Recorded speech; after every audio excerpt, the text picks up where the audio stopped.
Ben ritrovati con l'informazione del TG Verona Economia. Vediamo le notizie dal sito veronaeconomia.it.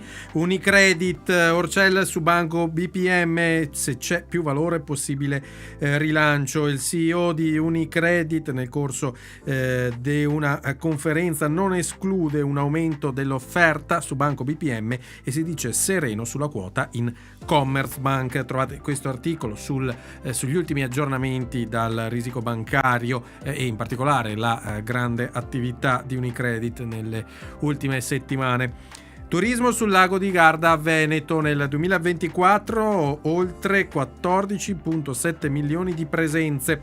La sponda veronese del lago cresce del 2,8% rispetto al 2023. Germania primo mercato estero. A Peschiera si tiene la borsa internazionale dei laghi del nord Italia. Trovate i dati appunto del turismo del lago, la quarta edizione della borsa internazionale dei laghi del nord Italia si tiene da oggi al 23 marzo a Peschiera.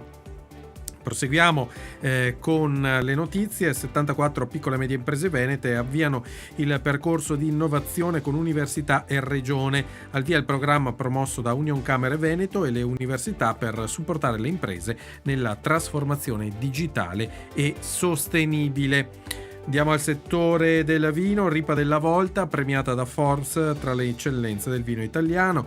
La cantina veronese fondata da Andrea Pernigo riceve il prestigioso premio Contemporary Wines per l'innovazione e il rispetto della tradizione vitivinicola. E ancora sul tema sostenibilità, Consorzio Energia Grande, 2 aziende agricole puntano su biogas e cogenerazione. Grazie a un innovativo impianto alimentato a biogas e al cogeneratore di 2G Italia, il Consorzio Lodigiano raggiunge l'autosufficienza energetica e riduce l'impatto ambientale. Trovate anche questo approfondimento su veronaeconomia.it. Con questo si chiude l'appuntamento di oggi con il TG Verona Economia e con il TG Daily. Grazie per averci seguito e buon proseguimento con Radio Adige TV e tutti i canali Verona Network.